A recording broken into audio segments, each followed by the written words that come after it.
Welcome to the PEEEEEW paragraph instruction tutorial. Today we're going to learn some very specific instructions to improve our writing. By following these steps, we will not only have better organization, but we will also develop our points more clearly and thoroughly. And once we learn the formula, we can loosely rearrange its components as long as we're following the basic steps. So as a teacher, when I inform students of their writing assignments, I seldom receive cheers and excitement in return. I get it.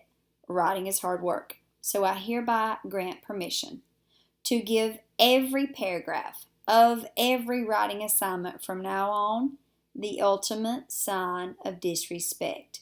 Let me explain. Once my daughter had a cockatiel as a pet, and one day she put that bird on top of her daddy's head, and the bird had previously been trained to pee and poop on demand. And before I could stop what was happening, I watched that bird poop on purpose on my husband's head. And while I went about as quickly as I could cleaning it up while trying not to laugh, my husband says, with a very straight face and tightly clenched teeth, that is the ultimate sign of disrespect. So today we're going to learn how to pee on every paragraph in a paper.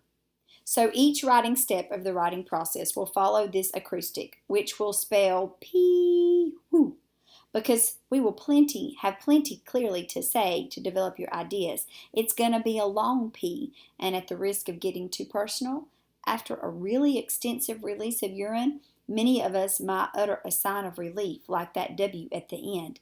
Whew, if you will, like, I'm glad that's over. So P stands for preview. We all know that someone who comes up to us out of the blue and says something random, and we don't want to be that guy. Instead, we want to have at least one key word or phrase that signals what our paragraph is going to be about. And that means I'm assuming that your paragraphs are already going to be organized around one main idea each that supports our main points, because they should be. The intention of a paragraph is the reader's subconscious message that the writer is moving on to the next major point. And that's why we have paragraphs. See? So let's pretend that we're writing a paragraph about vaping. And the main point of this body paragraph explores whether or not vaping is a safe alternative to cigarettes for teens. So here's our preview sentence. Teens may believe that vaping is a safer alternative to cigarette smoke, but recently studies show vaping poses many dangers to the teenage consumer especially. So what phrase would indicate the subject of this paragraph? We actually have two. We have safer alternative, and we have many dangers to the teenage consumer, because we want to show that while it seems safer, vaping is actually just as dangerous. So our first sentence should preview the topic. Think preview like the preview to a movie in a theater. It gives a hint of what the paragraph is going to address. So after our preview, the next thing we should give is an example. Examples are important because they are necessary to prove your point. I know that sounds kind of dumb, but often students will write vague assumptions without proof. They don't realize that they're asking their reader to believe them, because they don't realize they're operating on their own vague assumptions. Examples should be specific pieces of evidence, not what you've picked up by your own empirical evidence throughout your life. It's also important to vary the type of evidence that you are using. Throughout our entire paper, we will need a variety of ethos, pathos, and logos. Too much emotion and no facts won't convince your toughest critics, and a long string of facts alone won't tug at the heartstrings of your reader. A good balance, however, will prove more convincing to those who have not considered your side of the argument. And finally, if we use a quote, which should be reserved for the most part to establish your ethos, we should be sure to embed our quote into our sentence correctly. So you'll want to review the lesson that we've done in the past on ties if you need to, and be sure to correctly cite our source. After our example, we can't assume that our readers know why we're telling them our example. This is the most common mistake that smart writers make, who accidentally expect their readers to draw the same silent conclusions that they did without spelling out those conclusions clearly. We will also want to write at least an average of 2 sentences explaining our example. And it's during those two sentences that we will directly support the thesis of our paper. If we don't know what to write about during our explanation sentences, we'll just ask ourselves how the example proves our point. This explanation should further the ethos, pathos, and logos established in our example. Finally, it's fine if our explanation either leads to our example or either follows the example.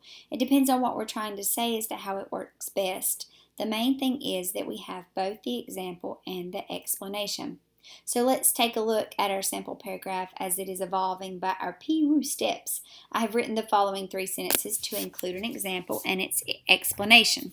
So it says, one concern is that vapes are marketed to teens specifically with flavors like unicorn poop and bubblegum. These teenage targeted flavors add additional toxins to the smoking experience.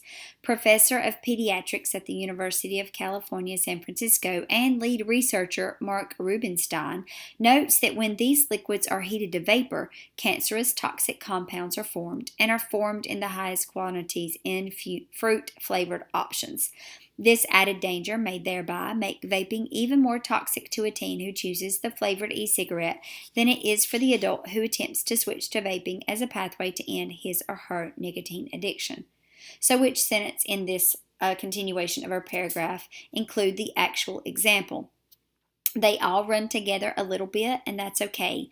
But the main point of my example is that expert Mark Rubenstein asserts that these teen-targeted flavors cause toxins. Notice how I included Rubenstein's credentials, thus establishing ethos or credibility of my source. Also notice how I included the citation at the end of the sentence that would match the first word of the works cited entry on my works cited page at the end of my paper. Now, how did I know what to write about in my explanation sentences, which happen to come before and after my example in this situation? Remember that the main point of my paragraph is that vaping is not a safer alternative to smoking. So, I established that, as you see in the first blue sentence, that unicorn poop and bubblegum are whimsical flavors that are more likely to attract a teenage girl than it would, say, a 45-year-old man who doesn't intend to have to turn in his man card when his buddies see a selection of vape flavors. Instead, I want to guide my readers thinking to see how these flavors are intended for a teenage audience. I say, one concern is that vapes are marketed to teens specifically with flavors like unicorn poop and bubblegum, because I'm writing about vaping in a teenage demographic specifically. Now let's turn our attention to the explanation sentences that follow my example by saying, this added danger may thereby make vaping even more toxic to a teen who chooses the flavored e-cigarettes than it is for a teen who attempts to switch to vaping as a pathway to end his or her nicotine addiction. I am emphasizing the point of my paragraph further that vaping is not a safer alternative. Now that I have given my first set of example and explanation, I've got to repeat the entire process.